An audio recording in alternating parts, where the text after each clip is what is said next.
expected. The attacking spread around on the Centennial side. 3 kills for Brooke Horak, 2 each for Emily Hansen, Alexis McLeod, Michaela Mon, and Jordan Miro. So they are really spreading it around. Independence striking first. Again, it is Swink. Another quick set from Dellinger to Swink. And it just, even though they score the point and it looks great, it's even more important because it's going to open up Bree Reynolds later. I need to correct myself. Emily Hansen and Brooke Horak each with 3 kills to lead Centennial. And there is a kill for Jordan Miro. That's her 3rd. Centennial evening up the 2nd set here. Nice swing by Miro. Wasn't the set that she wanted. Was able to put topspin on the ball and force the ball to the back line. Hansen to serve now. In Centennial behind, played from behind that entire first set. And now down 2-1 here in the 2nd set.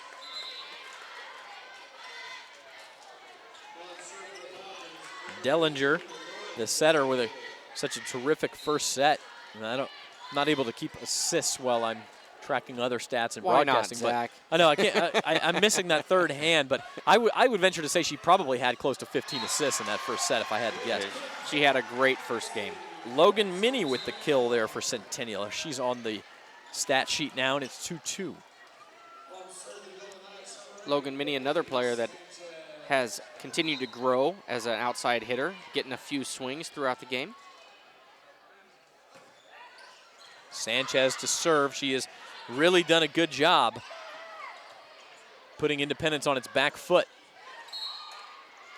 Independence called for a net violation, and Centennial takes a 3-2 lead. And Centennial will take that point. That was very fortunate with an errant pass and a rough set, and Independence found themselves in the net. Sanchez doing a great job on her serves. That one drops in. Boy, that thing, it was almost like there was a wind coming from the ceiling to drop it down. I think they called it out. It was called out. Boy, it looked like that hit the line from my vantage point, but I'm not that close, so. And you know what? My opinion doesn't matter anyway. Here's Runnels. That serve was definitely going to be in, but it's dug up. And an athletic play by Wandick to even keep that in play inside the antenna. And Independence will get another shot. Quite a few good saves in this point, and then the hammer. Mary Ruby with the block for Independence. Yes, big solo block by Ruby. Centennial had a great dig, was able to keep Runnels' ball off the floor, get a swing off, but Ruby stopped it. And then an ace off the net for Runnels, and it's that was out. Did not go under the net, and that will even it up at 4-4.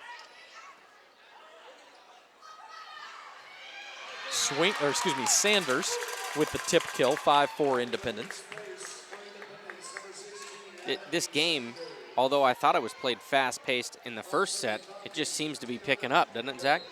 Yeah, it's very difficult for me to keep up with the action at times. That went off the net, so 4 hits against Centennial, and Independence again out to a lead here, 6-4. With Kinder serving, she serves into the net. Quite a few service mistakes by both teams in this second game so far. Yeah, that's one thing that'll contribute to a fast-paced game. Absolutely. Don't even get the ball in play.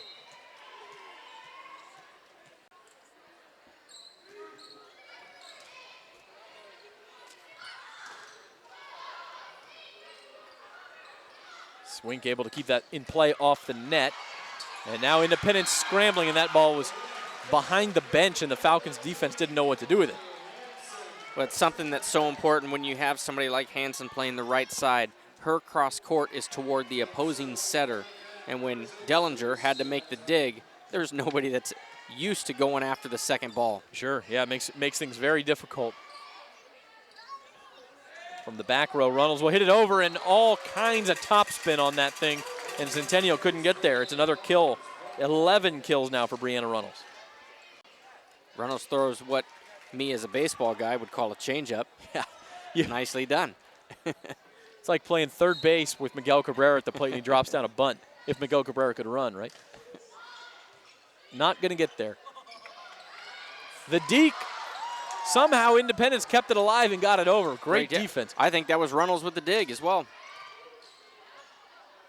And we'll see if it results in a point for the Falcons. Centennial certainly having to work for this one. And it is a point for the Falcons. Hansen blocked by Wandick and Swink.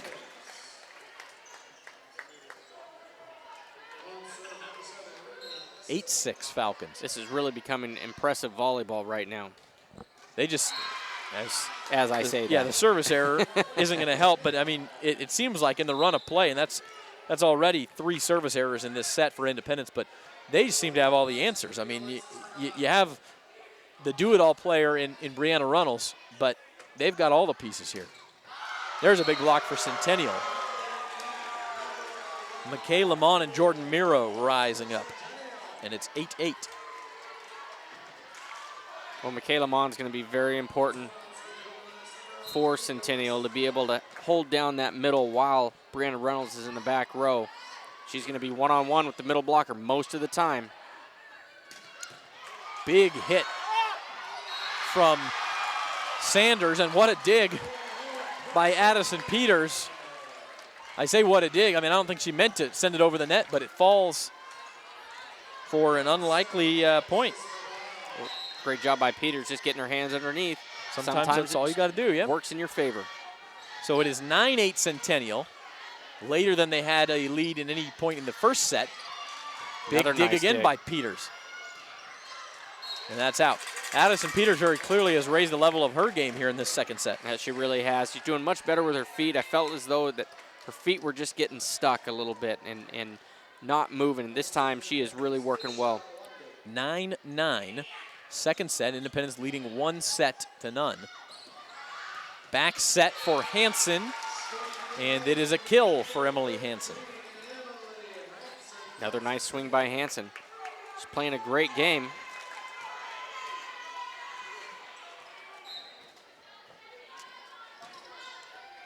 Centennial in the lead 10-9. Runnels, another big dig by Addison Peters. Addison Peters making it her personal mission. That's Independence in the net and another free point for Centennial. Peters making it her mission not to let Brianna Runnels have another huge game. It was really impressive because I felt as though Centennial's block got up just a touch late, and Runnels got a clean swing off. Adjusting midair, it's Swink, and it ricochets away from the defense. It's a kill for Malia Swink. First time all night I feel like, Justin, that Centennial has some momentum. So this is an important stretch for Independence to try to stay in touch. Definitely picked up their pace. Nice job by Swink on the last play. Completely saw Centennial's defense out of position. Just a simple little dink. Independence serving, it's Swink 10 serving 11. Adjusting midair. Nice job by McLeod. And another shot for Centennial here. Back set for Hansen off the block. And Runnels, a rare mishit. One of the tougher swings you have to make with the ball coming from the backside of the court. Tough on the timing. Give some credit to Reese Stevenson again, making another great set, forcing her close to the net. I would thought she was going to go into the net, keeping that ball alive. Yeah, I mean, you think about how difficult that swing Runnels just attempted was, but it's still shocking to see her not slam the ball. You're right. Another back set, and this time it's Minnie. Dug up by Esteban on the other side. Middle set for Horak. Independence bounces it back over. Nice job by Hansen to keep it out of the net. Quite a rally going on here. We always talk about how much these can mean for momentum. These are important points. And Miro gets the kill as the block goes out of bounds. And Miro, again, going out the outside hand. That's something that she is very, very good at. She's not the greatest leaper on the court, but she has great aim. She knows where her ball's going to go, and she goes off the outside hand.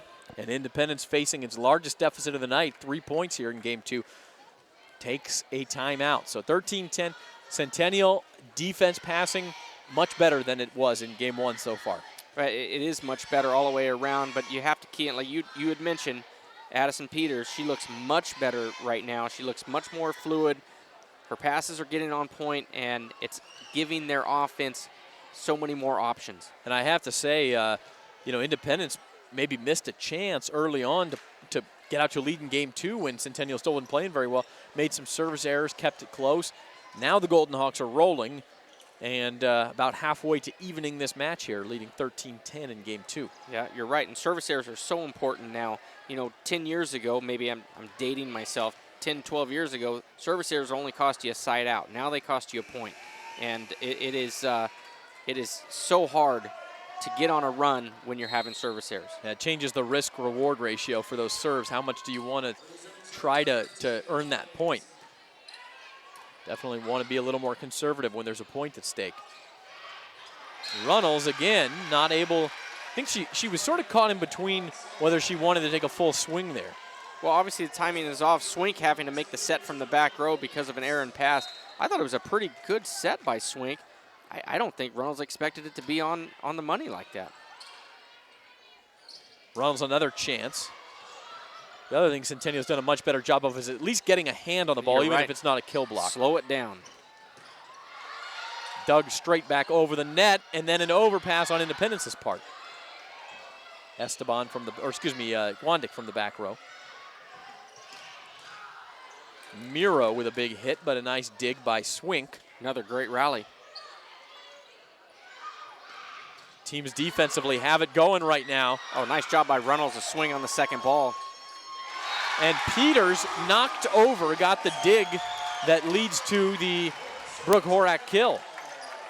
And Peters continues to play fantastic in this second set. First set, I felt, like I said, her feet were just a little slow. She is playing fantastic right now.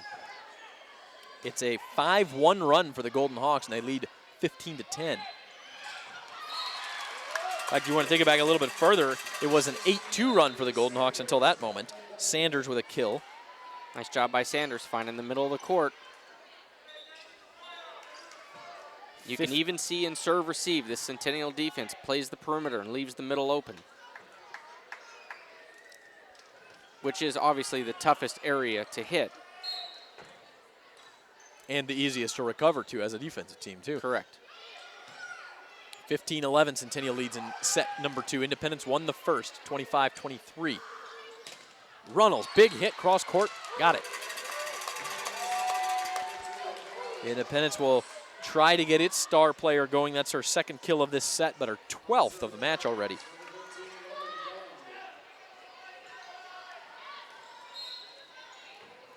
Dellinger will serve 12-15.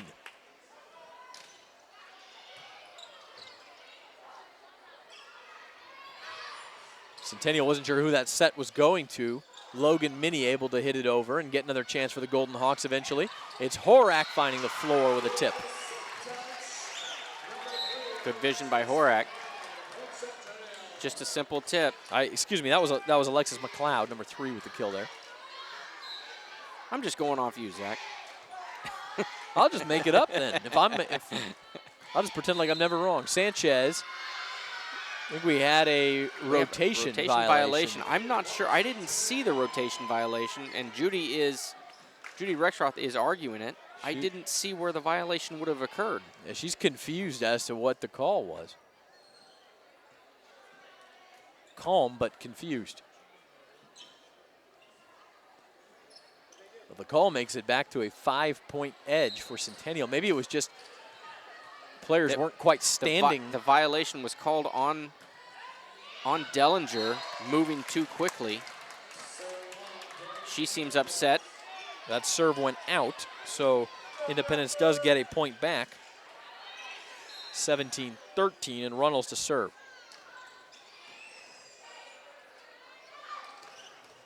Set for Horak, and it'll be ricocheted into the crowd for a kill. Well executed by Centennial. A set play out of serve receive. You have to have a good pass to be able to run it. They had a good pass, got a nice back quick set to Horak. Well done. Now Horak will serve.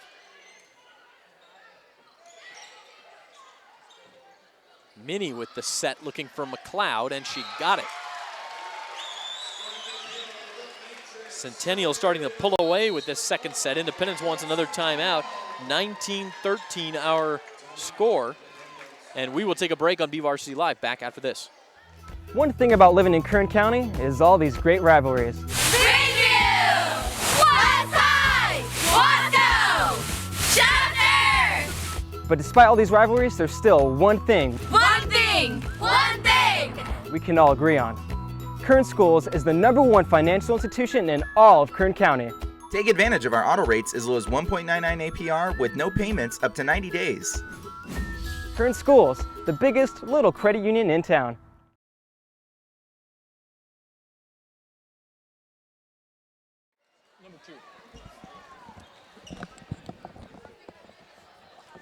We're back live on BVarsity at Centennial High School. Independence won the first set here, 25-23. Centennial, though, in control of the second set at 19-13 and serving. Brooke Horak.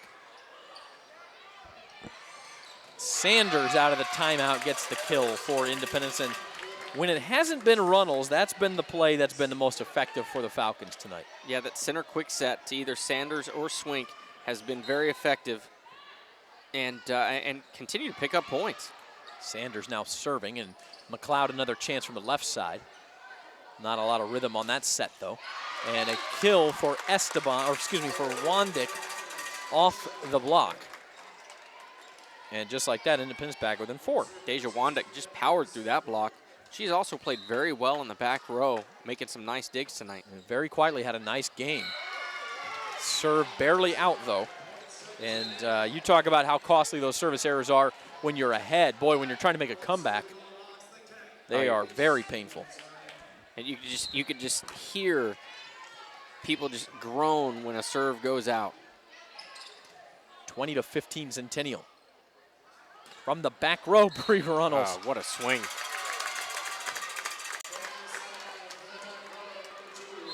That thing had a homing device on it, and it found the floor just inside the line. She plays so far above the net that the 10-foot line, it's like it doesn't exist for her. You know, the college coach watching her, you just got to be trying not to drool, right? I mean, please let me have this athlete on my team. What can I do to get her here? Big swing from Alexis McLeod, and that was a nice set and a nice swing. McLeod has gotten some swings from the left side, from the middle. She's got some swings from the right side. You know, just a young sophomore playing with so much more confidence. She looks great tonight. She is serving now, 21-16. Centennial 4 points away from evening this match at a game apiece. Overpass. And no mercy from Jordan Miro. A body blow, you might say. Back to a 6-point Centennial lead. Well in control of this second set. And early it looked like it would be another dogfight. And Independence even had an early lead, but it's been all Centennial the last 20 points or so. Swink blocked it, but it goes out of bounds. It's a kill from Aaliyah Swink. A good swing by Swink. Good strong block by Centennial. Just a good volleyball play all around. Independence ends up with the point. Wandick serve into the net. And that is something next game, and I don't mean to say that too early, but if Independence is not able to come back, really have to clean up their serves.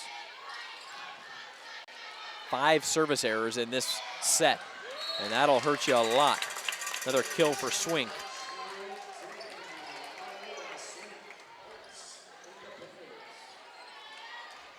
And now Swink will serve. It's 18-23. Independence needs a run here, and they need it now. Well, Independence has the personnel in right now with Sanders in the middle, Runnels on the left side. They have the personnel they need to make a run. Great Dug dig. up by Peters, and somehow Just incredible McLeod goes to get it back, trips over a cheerleader's bag, is back in the play, and Centennial's going to win the point. That is great defense. A double hit called on Independence, and Addison Peters and Alexis McLeod, quite a tag team there. That's what you would call an effort point. You didn't get your offense off that you wanted to because you were too busy diving around on defense. That was just an effort point. Great job by Centennial. Set point now, 6 of them if Centennial needs it. Miro is the server. And from the left side, Miro hits. Another shot to end it for Centennial here. Logan Mini, but it's too long. Centennial calling for a tip, and they got it. So give the kill to Logan Mini and give the game to Centennial 25-18. So Well, the Golden Hawks have evened this match. I think we're in for a long night.